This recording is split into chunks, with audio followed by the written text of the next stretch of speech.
तो गाइज़ ये है ऑर्डिनो ट्यूटोरियल सीरीज़ का एपिसोड नंबर 2। और जैसे कि मैंने आपको बोला था कि हम लोग कुछ समय तक सबसे पहले ऑर्डिनो के सारे हार्डवेयर को समझेंगे और उसके बाद हम लोग प्रोग्रामिंग वाले सेक्शन में जाएंगे।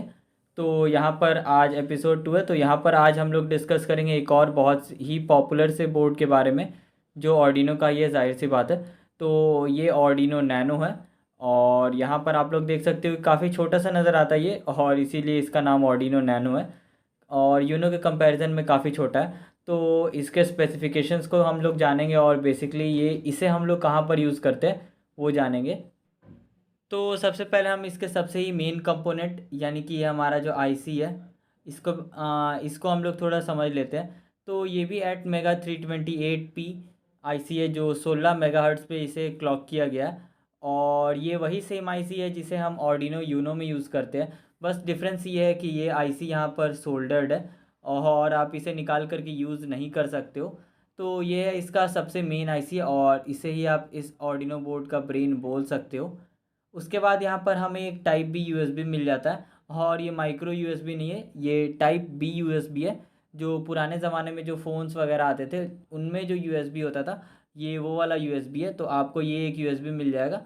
और यहाँ पर हम लोग पिंस के बारे में बात करेंगे। सबसे पहले कुछ मेन कंपोनेंट्स है तो उसे हम लोग समझ लेते हैं। यहाँ पर हमें 4 एलईडीज़ मिल जाती है, देख सकते हो आप लोग, R X T X power और एल एल। तो ये इन चारों एलईडीज़ का मैं आपको फंक्शन बता देता हूँ। आर एक्स टी एक्स यहाँ पे सिंपली हमारा जब हमारा कम्युनिकेशन हो रहा है, सीरियल टीटीएल कम्युनिकेशन हो रहा होगा तो ये R X T X L E D blink करती है।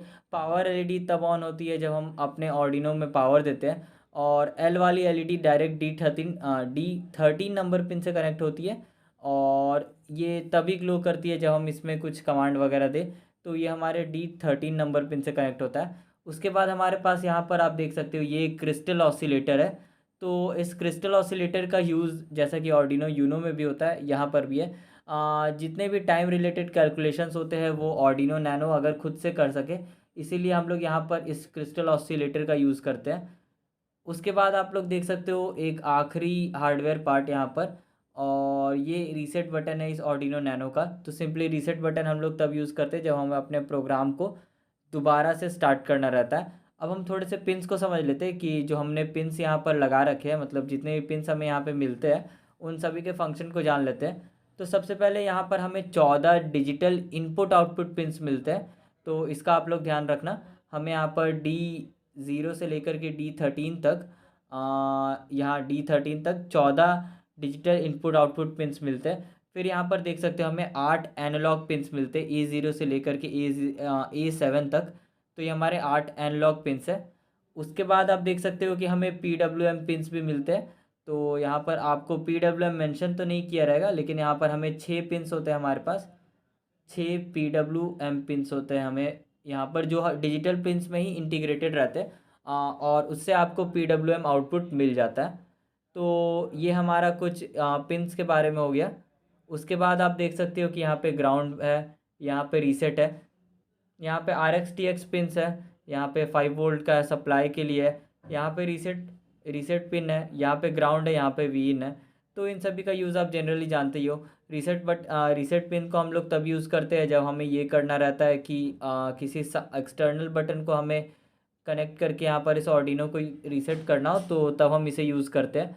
उसके बाद यहाँ पर आप देख सकते हो कि हमारे पास और 6 पिन्स होते हैं और इन 6 पिन्स का हम यूज़ तभी करते हैं जब हमें सीरियल, यहाँ पर हमारा ये देख सकते हो कि ये जो 6 पिन्स है ये हमारे ICSP पिन होते हैं। इन सर्किट सीरियल प्रोग्रामिंग के लिए हम लोग यहाँ पे यूज़ करते हैं। जनरली जब हमारा ऑर्डिनो का बूट लोडर जब ख़राब हो जाता है तब हमें यहाँ पर ज़रूरत पड़ती है इन पिन्स को यूज़ करने के लिए। इन पिन को यूज़ करके हम अपने ऑर्डिनो का जो हमारा जो बूट लोडर है उसे दोबारा से रिकवर कर सकते हैं। और इसे समझ लो कि इसे हम ऑर्डिनो को समझ लो कि प्रोग्राम करने का एक और दूसरा रास्ता बोल सकते हो, जहाँ से आप इस ऑर्डिनो को प्रोग्राम कर सकते हो। तो सिंपल इसमें भी जैसा कि मैंने आपको पहले से ही बता रखा है, एक मीसो होता है, एक VCC होता है, एक SCK होता है, एक मोसी होता है, एक रीसेट होता है और एक ग्राउंड पिन होता है। तो ये 6 पिन्स यहाँ पे लगे हुए रहते हैं। तो अब हम यहाँ पर थोड़ा सा और स्पेक्स के बारे में जान लेते हैं जो इस ऑर्डिनो नैनो में हमें मिलते हैं। यानी कि देखो आपको इसमें 32 KB कि 32 KB की फ़्लैश मेमोरी मिलती है, जिसमें से 2 KB का आपको यहाँ पर एक रैम मिल जाता है। बाकी यहाँ पर आपको 32 KB की एक फ़्लैश मेमोरी मिल जाती है। तो ये इसमें इसके चिप में पहले से इंटीग्रेटेड रहती है, तो आप इसमें 32 KB तक के प्रोग्राम्स को यहाँ पर डाल के रन करवा सकते हो। और अगर आपको इससे ज़्यादा बड़े प्रोग्राम्स डालने हैं और ज़्यादा पिंस का ज़रूरत है, तब आपको ऑर्डिनो मेगा की ज़रूरत पड़ेगी या फिर और दूसरे ऑर्डिनोज़ की ज़रूरत पड़ेगी। तो उन्हें भी हम कभी ना कभी कवर करेंगे नेक्स्ट वाले एपिसोड में। तो इस वाले एपिसोड में इस ऑर्डिनो नैनो के से रिलेटेड ज़्यादा कुछ था नहीं, क्योंकि भाई ये खुद ही छोटा है, तो ये वीडियो भी काफ़ी छोटी होगी। मैंने आपको सारा डिटेल्स पहले ही दे चुके हैं, दे दिया हुआ है। और एक और बात, अगर आप थोड़ा सा, वैसे ही इसकी ज़रूरत ज़्यादा नहीं पड़ती है, लेकिन तभी मैं आपको बता देता हूँ। D10, D11, D12 and D13, ये जो 4 पिंस है, आप इनसे सीरियल पेरिफेरल इंटरफेस कर सकते हो। मतलब कि अगर आपको पेरिफेरल इंटरफेस करना होगा किसी और अदर कंपोनेंट के साथ, तो आप इन 4 पिंस का यूज़ करके कर सकते हो, लेकिन जनरली इन्हें उतना यूज़ नहीं किया जाता है, तो हम लोग इनका उतना इसीलिए मतलब इनके बारे में उतना ज़्यादा जानते भी नहीं है। और आपको ऑर्डिनो नैनो में एक और 1 KB की EEP रोम मिल जाएगा आपको यहाँ पर। 1 KB का आपको EEP रोम मिल जाएगा, 2 KB का सिंपल रैम मिल जाएगा, और यहाँ पर 32 KB की फ़्लैश स्टोरेज मिल जाती है आपको, जो काफ़ी अच्छी बात है। तो ये कुछ स्पेक्स हो गए आपके ऑर्डिनो नैनो के बारे में, जहाँ पर आप इस ऑर्डिनो नैनो को समझ सकते हो। काफ़ी सिंपल सा है और काफ़ी छोटा सा भी होता है, इसीलिए बहुत लोग इसे ही ज़्यादा यूज़ करते हैं। लेकिन भाई अगर आपको ज़्यादा स्टोरेज की ज़रूरत पड़ेगी, तो फिर आपको ऑर्डिनो यूनो की ज़रूरत पड़ सकती है।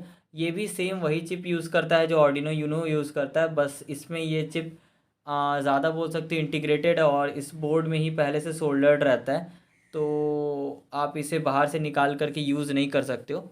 तो इस वाली वीडियो में मैंने आपको ऑर्डिनो नैनो को समझा दिया हुआ है।